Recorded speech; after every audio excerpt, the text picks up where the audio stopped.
she lost awareness of time and she struggled with impulsive and disordered eating. Things like paperwork are very difficult for people with ADHD because they're so detail-oriented, she says. ADHD is a neurodevelopmental condition characterized by someone's ability to regulate attention, which can include inattention as well as hyperfocusing. People with ADHD benefit from structure and routine, experts say, and the conditions caused by the COVID-19 pandemic have only exacerbated symptoms. Bernhardt says she recently received an email from someone trying to book a vaccine for themselves. The way these things were set up are almost anti-ADHD because you have all of these steps, she says. Canadian Olympic team won't join boycott of Beijing Games. Suspect in Amanda Todd case extradited to Canada to face charges. More contagious new variants threaten progress in U.S. Twitter, Facebook. Trump ban raises censorship concerns. Coronavirus.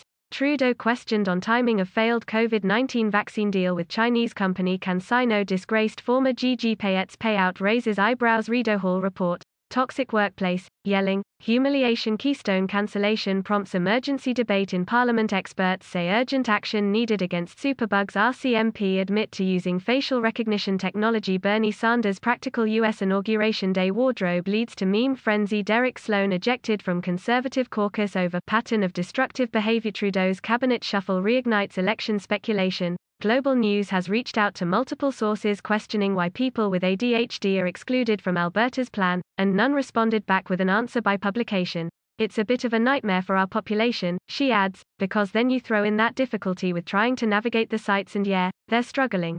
Bernhardt says though there isn't much research on how many Canadians have ADHD, many people are still being left undiagnosed and untreated. At the beginning of the year he was experiencing frequent migraines and panic attacks, and he says his medication and grounding techniques were no longer working. I wasn't able to properly focus on my work, he says. Many times, I left tasks uncompleted or didn't even start them. Last month, Luptak was diagnosed with ADHD. After being diagnosed, I realize this is something I must have had for a while now, he says.